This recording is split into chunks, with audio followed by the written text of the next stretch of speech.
కర్మాగారాల్లో మహిళలు రాత్రి షిఫ్టుల్లో పనిచేయడానికి అనుమతించే బిల్లును ఏ రాష్ట్ర ప్రభుత్వం ఆమోదించింది? ఆంధ్రప్రదేశ్. ముఖ్యమంత్రి ఎన్ చంద్రబాబు నాయుడు అధ్యక్షతన బుధవారం జరిగినటువంటి ఆంధ్రప్రదేశ్ మంత్రివర్గం ఫ్యాక్టరీల చట్టం 1948కి సవరణను ఆమోదించింది. ఇది మహిళలు తగినంత భద్రత మరియు రవాణా సౌకర్యాలతో కర్మాగారాల్లో రాత్రి షిఫ్టుల్లో పనిచేయడానికి వీలు కల్పిస్తుంది. దీని ప్రకారం పరిశ్రమలపై విధానపరమైనటువంటి భారాలను తగ్గించడానికి ఏపీ ఫ్యాక్టరీల సవరణ బిల్లు 2025 అసెంబ్లీలో ఆమోదించబడుతుంది. ఈ బిల్లు ప్రకారం మహిళా ఉద్యోగులు రాత్రి 7 గంటల నుండి ఉదయం 6 గంటల వరకు రాత్రి షిఫ్టుల్లో పనిచేయడానికి అనుమతి ఉంటుంది. ఇటీవల డేటా ప్రకారం 2025లో భారతదేశంలో మహిళలకు అత్యంత సురక్షితమైన రాష్ట్రం ఏది? సిక్కిం. 2025లో భారతదేశంలో మహిళలకు అత్యంత సురక్షితమైన ప్రాంతం సిక్కిం నిలిచింది. లింగ సున్నితమైన విధానాలను క్రమబద్ధంగా అమలు చేయడం, విద్యపై ప్రాధాన్యత ఇవ్వడం మరియు సమ్మిళిత పాలన ఫలితంగా జరిగింది. రాష్ట్ర నాయకత్వం వీటిపై దృష్టి సారించింది. అవి మహిళా విద్యను ప్రోత్సహించడం, చట్ట అమలును బలోపేతం చేయడం, సమాన ఉపాధి అవకాశాలను నిర్ధారించడం. 77 సంవత్సరాల స్వాతంత్రం తర్వాత మొదటిసారిగా మహారాష్ట్రలోని ఏ గ్రామంలో రాష్ట్ర రవాణా బస్ సర్వీసు ప్రారంభించబడింది? కాటాద్రి. నక్సల్ ప్రభావిత గ్రామమైన కాటాద్రి 2025లో మొదటి బస్సు సర్వీసును పొందింది. ఇది ఒక ముఖ్యమైన మైలురాయిని సూచిస్తుంది. భారతదేశానికి స్వాతంత్రం వచ్చిన తర్వాత మొదటిసారిగా మహారాష్ట్రలోని గడ్చిరోలి జిల్లాలోని కాటాద్రి గ్రామంలో రాష్ట్ర రవాణా బస్ సర్వీసును ప్రారంభించబడింది. రాష్ట్రపతి ద్రౌపది ముర్ము ఇంగ్లీష్, హిందీ, ఉర్దూ, బోటి మరియు పుర్గీని అధికారిక భాషలుగా ఎక్కడ నియమించింది? లడఖ్. లడఖ్ కేంద్రపాలిత ప్రాంతానికి ఒక మైలురాయి చర్యగా అధ్యక్షురాలు ద్రౌపది ముర్ము 3 కీలక నిబంధనలను ప్రకటించారు. అవి మొదటిది, స్థానిక నివాసితులకు 85% ఉద్యోగ రిజర్వేషన్లను నిర్ధారించే లడఖ్ రిజర్వేషన్ సవరణ నిబంధన. రెండవది, 2025 బోటి మరియు పుర్గీతో సహా 5 అధికారిక భాషలను గుర్తించే లడఖ్ అధికారిక భాషల నిబంధన. మూడవది, 2025 మరియు లేహ్ అదేవిధంగా కార్గిల్ హిల్ కౌన్సిల్లో మహిళలకు 33% రిజర్వేషన్లను అందించే Ladakh autonomous hill development council నిబంధనకు సవరణలు. అత్యంత ప్రభావవంతమైన పర్యావరణవేత్త అవార్డును ఎవరు అందుకున్నారు? ఆచార్య ప్రశాంత్. జూన్ 5, 2025న Acharya Prashant green society of India నుండి అత్యంత ప్రభావవంతమైన పర్యావరణవేత్త అవార్డును అందుకున్నారు. పర్యావరణ అవగాహనతో ఆధ్యాత్మిక స్పష్టతను ఏకీకృతం చేయడంలో మరియు వ్యక్తులను స్థిరమైన జీవనం వైపు నడిపించడంలో ఆయన చేసిన కృషికి ఇది గుర్తింపు పొందింది. 9వ భారత క్రికెటర్గా ఐసీసీ హాల్ ఆఫ్ ఫేమ్లో ఎవరు చోటు సంపాదించారు? Mahendra Singh Dhoni. ICC hall of ఫేమ్లో 9వ భారత క్రికెటర్గా మహేంద్ర సింగ్ ధోని సత్కరించబడ్డాడు. ఈ గౌరవంతో ధోని 11వ భారత క్రికెటర్ మరియు 9వ భారతీయ పురుష ఆటగాడిగా నిలిచాడు. క్రికెట్ చరిత్రలో 3 ఐసీసీ ట్రోఫీలను గెలుచుకున్న ఏకైక కెప్టెన్ ధోని. 2007లో టీ20 ప్రపంచ కప్పు, 2011లో ఓడిఐ ప్రపంచ కప్పు మరియు 2013లో ఛాంపియన్స్ ట్రోఫీ. 2025లో ఐసీసీ హాల్ ఆఫ్ ఫేమ్లోకి కొత్తగా చేర్చబడిన 7గురిలో ధోని ఒకరు. ఈ సంవత్సరం చేర్చబడిన వారి పూర్తి జాబితాలో మొదటి వ్యక్తి Matthew Hayden, Australia. Daniel Vettori న్యూజిలాండ్, మూడో వ్యక్తి హసీమ్ ఆమ్లా దక్షిణాఫ్రికా, నాలుగో వ్యక్తి గ్రేమ్ స్మిత్ సౌత్ ఆఫ్రికా, ఐదవ వ్యక్తి సనా మీర్ పాకిస్తాన్, ఆరో వ్యక్తి సారా టేలర్ ఇంగ్లాండ్. ఆక్స్-4 మిషన్లో చేర్చబడిన భారతీయ పైలట్ ఎవరు? Shubhanshu Shukla. Axiom four space X మరియు నాసా సంయుక్తంగా నిర్వహించిన ఆక్స్-4 మిషన్ జూన్ 11, 2025న ఫ్లోరిడాలోని కెనడీ స్పేస్ సెంటర్ నుండి ప్రారంభించబడాలి, కానీ ఇది వాయిదా పడింది. ఈ మిషన్ 4 సభ్యుల అంతర్జాతీయ సిబ్బందిని ఫాల్కన్ 9 రాకెట్ ద్వారా ప్రయోగించిన స్పేస్ ఎక్స్ క్రూ డ్రాగన్ అంతరిక్ష నౌక ద్వారా అంతర్జాతీయ అంతరిక్ష కేంద్రానికి పంపుతుంది. భారత వైమానిక దళం అనగా ఐఏఎఫ్ పైలట్ అయిన శుభాంశు శుక్లా ఈ మిషన్కు పైలట్గా వ్యవహరిస్తారు. 2025లో ఐక్యరాజ్యసమితి భద్రతా మండలిలో శాశ్వత సభ్యులు కాని ఎన్నికైన దేశాలు ఏవి? Bahrain, Colombia, Democratic Republic of Congo, Latvia మరియు లైబీరియా. ఇటీవల Bahrain, Colombia, Democratic Republic of Congo, Latvia మరియు లైబీరియాలు ఐక్యరాజ్యసమితి భద్రతా మండలిలో శాశ్వత సభ్యులుగా ఎన్నికయ్యారు. వారి 2 ఏళ్ల పదవీ కాలం జనవరి 2026లో ప్రారంభమై 2027 చివరి వరకు ఉంటుంది. వారు 2026 వరకు సేవలందించే ప్రస్తుత శాశ్వత సభ్యులు కాని సభ్యులు వచ్చి డెన్మార్కు, గ్రీస్, పాకిస్తాన్, పనామా మరియు సోమాలియాలతో చేరుతారు. భద్రతా మండలిలో 15 మంది సభ్య దేశాలు ఉంటాయి. వీరిలో వీటో అధికారం కలిగిన 5 శాశ్వత సభ్య దేశాలు ఉంటాయి. అవి China, France, Russia, United Kingdom మరియు యునైటెడ్ స్టేట్స్ ఆఫ్ అమెరికా. ఈ గవర్నెన్స్ అవార్డు 2025 కింద డిజిటల్ గవర్నెన్స్ విభాగంలో మహారాష్ట్రలోని ఏ గ్రామ పంచాయతీ బంగారు పతకాన్ని గెలుచుకుంది? రోహిణి. మహారాష్ట్రలోని ధూలేలోని రోహిణి గ్రామ పంచాయతీ ఈ గవర్నెన్స్ అవార్డు 2025 కింద డిజిటల్ గవర్నెన్స్ విభాగంలో బంగారు పతకాన్ని గెలుచుకుంది. ఈ అవార్డు పంచాయతీరాజ్ సంస్థల ద్వారా ఆదర్శప్రాయమైన డిజిటల్ గవర్నెన్స్ ఇనిషియేటివ్లను గుర్తిస్తుంది. 100% గిరిజన గ్రామం అయినప్పటికీ సాంకేతికత ఆధారిత గ్రామీణ పాలనకు రోహిణి జాతీయ నమూనాగా ఉద్భవించింది.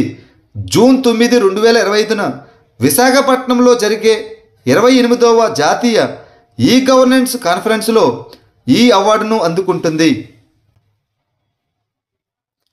మాతృభూమి సాహిత్య పురస్కారాన్ని ఎవరు అందుకున్నారు? సారా జోసెఫ్. సారా జోసెఫ్ సాహిత్యానికి చేసిన కృషికి ప్రతిష్టాత్మకమైన మాతృభూమి సాహిత్య అవార్డుతో సత్కరించబడ్డారు. ప్రముఖ రచయిత్రి సారా జోసెఫ్కు మాతృభూమి సాహిత్య అవార్డు లభించింది. ఈ అవార్డులో 3 లక్షల నగదు బహుమతి, ప్రశంసా పత్రం మరియు ఎంవి దేవన్ రూపొందించిన శిల్పం ఉంటుంది. ప్రముఖ ఫుట్బాల్ క్రీడాకారుడు డేవిడ్ బెక్హామ్కు నైట్హుడ్ బిరుదును ప్రదానం చేసేటటువంటి దేశం ఏది? ఇంగ్లాండ్.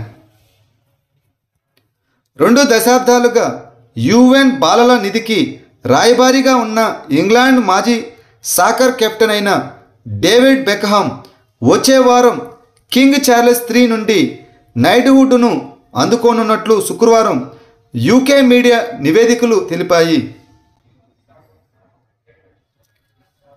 ఆదేశ్ అగర్వాల్ రాసిన పుస్తకం పేరు ఏమిటి? మోదీ నీతిశాస్త్రం, the world's his oyster. Adesh Agarwal భారతదేశ విధాన చట్టంపై దృష్టి సారించి మోదీ నీతిశాస్త్రం, ది వరల్డ్స్ హిజ్ ఆయిస్టర్ అనే పుస్తకాన్ని రచించారు. ఇండియా 5000 ఇయర్స్ ఆఫ్ హిస్టరీ అనే పుస్తక రచయిత ఎవరు? ఆడ్రెడ్స్కే. ఆడ్రెట్స్కే భారతదేశ గొప్ప చారిత్రక వారసత్వాన్ని వివరిస్తూ ఇండియా 5000 ఇయర్స్ ఆఫ్ హిస్టరీ అనే పుస్తకాన్ని రాశారు. ఆడ్రెట్స్కే ఒక ప్రముఖ అమెరికన్ చరిత్రకారిణి మరియు ఇండాలజిస్ట్. ఆమె విద్యాపరమైన పని దక్షిణాసియా చరిత్ర, ముఖ్యంగా మొఘల్ యుగం, సంస్కృత సాహిత్యం మరియు ఆధునిక భారతదేశంలో చారిత్రక జ్ఞాపకశక్తిపై దృష్టి పెడుతుంది. ఆడ్రెట్స్కే గతంలో Aurangzeb, the man and the myth మరియు ది లాంగ్వేజ్ ఆఫ్ హిస్టరీ వంటి ప్రభావవంతమైన రచనలు రచించారు. ప్రజల కథ నా ఆత్మకథ అనే పేరుతో హర్యానా గవర్నర్ అయిన బండారు దత్తాత్రేయ ఆత్మకథను ఎవరు ఆవిష్కరించారు? రామ్నాథ్ కోవింద్. హర్యానా గవర్నర్ బండారు దత్తాత్రేయ తెలుగు ఆత్మకథను మాజీ రాష్ట్రపతి అయిన రామ్నాథ్ కోవింద్ ఆవిష్కరించారు. భారతదేశపు మొట్టమొదటి మహిళా గవర్నర్ ఎయిట్ ది క్యాంప్ ఎవరు? మనీషా పాది. మిజోరాం గవర్నర్కు తొలి మహిళ ఎయిట్ ది క్యాంప్గా మనీషా పాది నియమితులయ్యారు. భారత సాయుధ దళాల్లో లింగ ప్రాతినిధ్యం కోసం ఒక కొత్త అభివృద్ధిలో భాగంగా 2015 బ్యాచ్ ఇండియన్ ఎయిర్ ఫోర్స్ అధికారిని అయిన స్క్వాడ్రన్ లీడర్ మనీషా పాది భారతదేశంలోని ఒక రాష్ట్ర గవర్నర్కు తొలి మహిళ ఎయిట్ ది క్యాంప్ అయ్యారు. మైక్రోసాఫ్ట్ను అధిగమించి ప్రపంచంలోనే అత్యంత విలువైన కంపెనీగా ఏ కంపెనీ నిలిచింది? ఎన్విడియా. కృత్రిమ మేధస్సు పట్ల పెట్టుబడిదారుల ఉత్సాహం పెరుగుతున్న నేపథ్యంలో మార్కెట్ క్యాపిటలైజేషన్లో మైక్రోసాఫ్ట్ను అధిగమించి ప్రపంచంలోనే అత్యంత విలువైన పబ్లిక్ ట్రేడింగ్ కంపెనీ అనే బిరుదును ఎన్విడియా తిరిగి పొందింది. ఇటీవల వార్తల నివేదిక ప్రకారం ఎన్విడియా ప్రపంచంలోనే అత్యంత విలువైన కంపెనీగా మైక్రోసాఫ్ట్ను అధిగమించింది. చాట్ జీపీటీ మరియు ఇతర పెద్ద భాషా నమూనాలతో సహా వివిధ అప్లికేషన్లలో ఉపయోగించే దాని ఏఐ చిప్లకు ప్రసిద్ధి చెందింది. ఇటీవల వార్తల్లో ప్రస్తావించబడిన ఎజియావో అనగా ఏమిటి? ఇది ఒక గాడిద చర్మంతో తయారు చేసిన జెలటిన్ను సాంప్రదాయ చైనీస్ వైద్యం.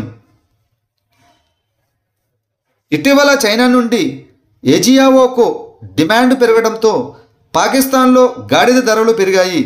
ఈ ఎజియావో అనేది గాడిద చర్మాన్ని మరిగించి కేంద్రీకరించడం ద్వారా తయారు చేయబడిన జెలటిన్. దీనిని సాంప్రదాయ చైనీస్ వైద్యంలో అలసట నివారణ, రోగ నిరోధక శక్తిని పెంచడం, కణితిని అణచివేయడం మరియు రక్తహీనతకు చికిత్స చేయడం కోసం ఉపయోగిస్తారు. గత 5 సంవత్సరాల్లో చైనా యొక్క ఎజియావో పరిశ్రమ 160% పెరిగింది. లక్షలాది గాడిద చర్మాలు అవసరం. అర్మేనియాలో జరిగిన 6వ స్టెపాన్ అవగ్యాన్ మెమోరియల్ చెస్ టోర్నమెంటును ఎవరు గెలుచుకున్నారు? అరవింద్ చిదంబరం. అరవింద్ చిదంబరం టైటిల్ను కైవసం చేసుకున్నాడు. అరవింద్ విజయం భారత చెస్కు ప్రపంచ చెస్ రంగంలో ప్రముఖ శక్తిగా తన స్థానాన్ని సంపాదించుకుంది. 2025 ఫ్రెంచ్ ఓపెన్ పురుషుల సింగిల్స్ టైటిల్ను ఎవరు గెలుచుకున్నారు? కార్లోస్ అల్కరాజ్, స్పెయిన్ దేశస్థుడు. కార్లోస్ అల్కరాజు జానిక్ సిన్నర్ను ఓడించి వరుసగా 2వ ఫ్రెంచ్ ఓపెన్ టైటిల్ను గెలుచుకున్నాడు. అసాధారణమైన స్థితిస్థాపకత మరియు నైపుణ్యం ప్రదర్శనలో ఇటలీకి చెందిన జానిక్ సిన్నర్పై విజయం సాధించాడు. ఈ విజయం అల్కరాజ్ వరుసగా 2వ ఫ్రెంచ్ ఓపెన్ టైటిల్ను మరియు మొత్తం మీద అతని 5వ గ్రాండ్ స్లామ్ విజయాన్ని ఇది సూచిస్తుంది. నార్వే పురుషుల చెస్ టోర్నమెంటును ఎవరు గెలుచుకున్నారు? మ్యాగ్నస్ కార్ల్సన్, నార్వే దేశస్థుడు. చెస్లో నార్వేజియన్ గ్రాండ్ మాస్టర్ మరియు ప్రపంచ నంబర్ 1 మ్యాగ్నస్ కార్ల్సన్ స్టావాంజర్లో జరిగిన తన 7వ నార్వే చెస్ టోర్నమెంట్ 2025 టైటిల్ను గెలుచుకున్నాడు. 5 సార్లు ప్రపంచ ఛాంపియన్గా నిలిచిన ఈ ఆటగాడు అమెరికన్ గ్రాండ్ మాస్టర్ అయిన ఫాబియానో కరువానా, భారత చెస్ స్టార్ డి గుకేష్ను ఓడించి విజయాన్ని సాధించాడు. నార్వే మహిళల చెస్ టోర్నమెంట్ను ఎవరు గెలుచుకున్నారు? అన్నా ముజిచుక్, ఉక్రెయిన్ దేశస్తురాలు. అన్నా ముజిచుక్ మహిళల ఈవెంట్ను గెలుచుకుంది. ఆమె ఉక్రెయిన్ దేశస్తురాలు. ఆర్బీఐ నుండి non banking financial company licence పొందిన తొలి ప్రధాన భారతీయ ఈ కామర్స్ కంపెనీ ఏది? Flipkart. Reserve Bank of India నుండి non banking financial company licence పొందిన మొదటి ప్రధాన భారతీయ ఈ కామర్స్ కంపెనీగా ఫ్లిప్కార్ట్ నిలిచింది. ఒక పెద్ద ఈ కామర్స్ ప్లాట్ఫామ్ తన సొంత ఎన్బిఎఫ్సిని నిర్వహించడానికి ఆర్బీఐ అనుమతించడం ఇదే మొదటిసారి. సాంప్రదాయ ఎన్బిఎఫ్సిల మాదిరిగా కాకుండా ఫ్లిప్కార్ట్ ప్రత్యక్షంగా డబ్బు ఇవ్వగలదు, కానీ పబ్లిక్ డిపాజిట్లను అంగీకరించదు. కొత్త ఇండియన్ కోస్ట్ గార్డ్ జెట్టి ఎక్కడ ప్రారంభించబడింది? విజింజం ఓడరేవు, కేరళ. కేరళలోని విజింజం ఓడరేవులో భారత తీరరక్షణ దళం కొత్త జెట్టీని ప్రారంభించింది. కేరళలోని విజింజం హార్బర్లో కొత్త ఇండియన్ కోస్ట్ గార్డ్ జెట్టీని ప్రారంభించారు. విజింజం అంతర్జాతీయ ఓడరేవు సమీపంలో ఉన్న ఈ ప్రత్యేక జెట్టి తీర ప్రాంత భద్రత మరియు కార్యాచరణ సామర్థ్యాలను పెంపొందించే లక్ష్యంతో ఉంది. కీలకమైన అంతర్జాతీయ షిప్పింగ్ లేన్లకు సమీపంలో ఉండడం వల్ల ఈ జెట్టి వ్యూహాత్మకంగా ముఖ్యమైనది. ఈ జెట్టి భారతదేశ నైరుతి తీరం వెంబడి భద్రతను గణనీయంగా పెంచుతుంది. జ్యోతిర్మఠ్లో community radio station 88.4 mega frequency IBX తరానాను ఎవరు ప్రారంభించారు? జనరల్ ఉపేంద్ర ద్వివేది. ఆదివారం జ్యోతిర్మఠ్లో యువతకు అంకితం చేయబడిన గర్హాల్ ప్రాంతంలోని మొట్టమొదటి కమ్యూనిటీ రేడియో స్టేషన్ను chief of army staff general Upendra Dwivedi ప్రారంభించారు. అంతకుముందు ఆయన తన కుటుంబంతో కలిసి కేదార్నాథ్ ఆలయంలో ప్రత్యేక పూజలు చేశారు. 2026లో జరిగే 12వ బ్రిక్స్ పార్లమెంటరీ ఫోరంకు ఆతిథ్యం ఇచ్చే దేశం ఏది? ఇండియా. భారతదేశంలోని పహల్గామ్లో ఇటీవల జరిగిన ఉగ్రవాద దాడిని తీవ్రంగా ఖండిస్తూ జూన్ 5న బ్రెజిల్లోని బ్రెజిలియాలో 11వ బ్రిక్స్ పార్లమెంటరీ ఫోరం ముగిసింది. భారత ప్రతినిధి బృందానికి లోక్సభ స్పీకర్ నాయకత్వం వహించారు మరియు సీనియర్ పార్లమెంటేరియన్లు మరియు అధికారులు ఉన్నారు. ఈ ఫోరంలో 10 సభ్యదేశాలు ఉన్నాయి. అవి భారతదేశం, బ్రెజిల్, రష్యా, చైనా, దక్షిణాఫ్రికా, Iran, United Arab Emirates, Egypt, Ethiopia మరియు ఇండోనేషియా. 2026లో 12వ బ్రిక్స్ పార్లమెంటరీ ఫోరంను నిర్వహించడానికి భారతదేశం అధ్యక్షత వహిస్తుంది. ఫ్రాన్స్లోని నైస్లో జరుగుతున్న అంతర్జాతీయ మహాసముద్ర సదస్సులో ఉన్నత స్థాయి భారత ప్రతినిధి బృందానికి ఎవరు నాయకత్వం వహిస్తున్నారు? జితేంద్ర సింగ్. 3వ ఐక్యరాజ్యసమితి మహాసముద్ర సమావేశంకు భారత ప్రతినిధి బృందానికి నాయకత్వం వహిస్తున్న డాక్టర్ జితేంద్ర సింగ్ ప్రస్తుతం ఫ్రాన్స్లోని నైస్లో ఉన్నారు.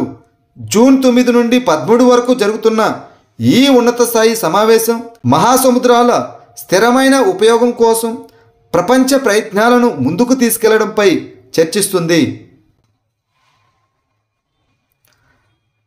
డసాల్ట్ ఏవియేషన్ ఏ భారతీయ కంపెనీతో ఒప్పందం కుదుర్చుకుంది? టాటా. భారతదేశంలో రఫేల్ యుద్ధ విమానాల ఫ్యూజిలేజ్ను సంయుక్తంగా తయారు చేయడానికి Dassault aviation Tata advanced systems లిమిటెడ్తో ఒప్పందం కుదుర్చుకుంది.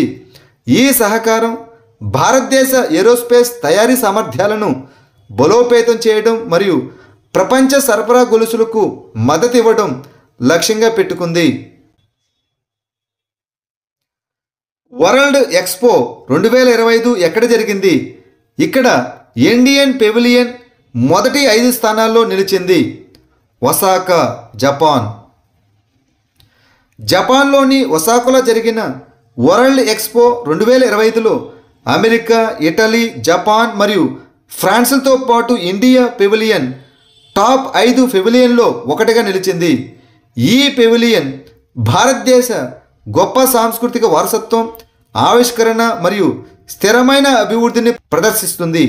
నాయకత్వం, ఆయుర్వేదం, ఇస్రో మరియు మరిన్ని విభాగాలను కలిగి ఉంది. మొదటి ఫ్రెంచ్ ఓపెన్ టైటిల్ను ఎవరు గెలుచుకున్నారు? Coco Gauff. జూన్ 7 శనివారం జరిగిన ఫైనల్స్లో ప్రపంచ నంబర్ 1 అరీనా సబలెంకాను ఓడించి అమెరికన్ టెన్నిస్ స్టార్ అయిన కోకో గౌఫ్ మొదటి ఫ్రెంచ్ ఓపెన్ టైటిల్ మరియు మొత్తం మీద 2వ గ్రాండ్ స్లామ్ టైటిల్. 2015లో సెరెనా విలియమ్స్ తర్వాత ఫ్రెంచ్ ఓపెన్ గెలిచిన మొదటి అమెరికన్ మహిళగా ఆమె నిలిచింది. స్పెయిన్ను ఓడించి యువిఎఫ్ఏ నేషన్స్ లీగ్ను గెలుచుకున్న దేశం ఏది? పోర్చుగల్. స్పెయిన్ను ఓడించి పోర్చుగల్ రెండోసారి యువిఎఫ్ఏ నేషన్స్ లీగ్ను గెలుచుకుంది. ఆదివారం మ్యూనిచ్లోని అలియాంజీ అరీనాలో స్పెయిన్ను 5-4 తేడాతో ఓడించి క్రిస్టియానో రొనాల్డో మరియు పోర్చుగల్ తమ 2వ యువిఎఫ్ఏ నేషన్స్ లీగ్ టైటిల్ను గెలుచుకున్నారు. ఈ పోటీ యొక్క ప్రారంభం ఎడిషన్ 2018 మరియు 2019 మధ్య జరిగింది. అంతర్జాతీయ విపత్తు నిరోధక మౌలిక సదుపాయాల సమావేశం 2025 ఎక్కడ జరిగింది? ఫ్రాన్స్. విపత్తు నిరోధక మౌలిక సదుపాయాలపై అంతర్జాతీయ సమావేశం యొక్క 7వ ఎడిషన్ 2025 జూన్ 6 మరియు 7వ తేదీలలో ఫ్రాన్స్లోని నైస్లో జరిగింది. న్యూఢిల్లీలో ప్రధాన కార్యాలయం కలిగిన కోయిలేషన్ ఫర్ డిజాస్టర్ నిరోధక మౌలిక సదుపాయాలు అనగా CDRI దీనిని నిర్వహించింది. ఐరోపాలో ఈ ICDRI సమావేశం జరగడం ఇదే మొదటిసారి. వాతావరణం మరియు విపత్తు ప్రమాదాలకు వ్యతిరేకంగా మౌలిక సదుపాయాలను బలోపేతం చేయడానికి 2019లో భారతదేశం ప్రారంభించిన ప్రపంచ వేదిక ఈ కోయిలేషన్ ఫర్ డిజాస్టర్ నిరోధక మౌలిక సదుపాయాలు. ఇటీవల బిక్రమ్ లాక్ కెనాల్ బ్యాంకు సౌర విద్యుత్ ప్రాజెక్టును ఎక్కడ ప్రారంభించారు? బీహార్. ఇటీవల బీహార్ ప్రభుత్వం పాట్నాలో జల్ జీవన్ హరియాలి ప్రచారం కింద గ్రీన్ ఎనర్జీని ప్రోత్సహించడానికి బిక్రమ్ లాక్ కెనాల్ బ్యాంకు సౌర విద్యుత్ ప్రాజెక్టును ప్రారంభించింది. ఈ ప్రాజెక్టు సాంప్రదాయ ఇంధన వనరుల వల్ల కలిగే కాలుష్యాన్ని తగ్గించడంలో సహాయపడుతుంది మరియు స్థిరమైన అభివృద్ధికి తోడ్పడుతుంది. తమిహిని వన్యప్రాణుల అభయారణ్యం ఏ రాష్ట్రంలో ఉంది? మహారాష్ట్ర. మహారాష్ట్ర అటవీ శాఖ ఇటీవల తమిహిని వన్యప్రాణుల అభయారణ్యంలోని సామాజిక పర్యావరణ సమస్యలను పరిష్కరించడానికి మైక్రోసాఫ్ట్ మరియు centre for youth development and యాక్టివిటీస్తో భాగస్వామ్యం కుదుర్చుకుంది. ఈ తమిహిని వన్యప్రాణుల అభయారణ్యం మహారాష్ట్రలోని పూణే సమీపంలోని పశ్చిమ కనుమల్లో ఉన్న రక్షిత అడవి. భారతీయ రైల్వేల కోసం బహుభాష AI పరిష్కారాలను అభివృద్ధి చేయడానికి క్రిస్తో ఏ సంస్థ అవగాహన ఒప్పందంపై సంతకం చేసింది? డిజిటల్ ఇండియా భాషిని విభాగం.